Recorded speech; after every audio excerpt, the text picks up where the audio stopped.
Hey there, today I would like to share with you a recipe for some healthy spring rolls. Hope you enjoy this video. To start, we're going to prepare and slice some vegetables of your choice. Besides what I used here, you can also throw in some bean sprouts or regular cabbage, just to have fun with it and be creative about it. Now to make the dipping sauce, once we throw in the garlic in heated oil on medium heat, simply adding hoisin sauce, peanut butter, fish sauce, and water to mix until the texture becomes really smooth. Finally, drizzle with some crushed peanuts. In terms of the protein we're going to add in the spring rolls, you can use pork or chicken. In this video, I used the shrimp, which is often used in Vietnamese cuisine for the spring rolls.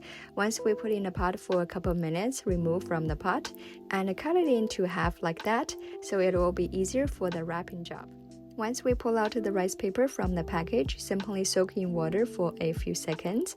Lay it flat on a chopping board, adding vegetables of your choice, and arrange the shrimp face down just like that. Simply roll the spring roll as you press down on the vegetables.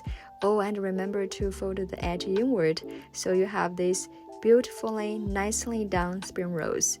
Check this out. That's it. It's so easy to make and so healthy too, right? You can add in some carb like rice noodles, which is often seen in authentic Vietnamese cuisine. The full recipe is in my bio link. Thank you everyone for watching. Have a good one. Bye-bye.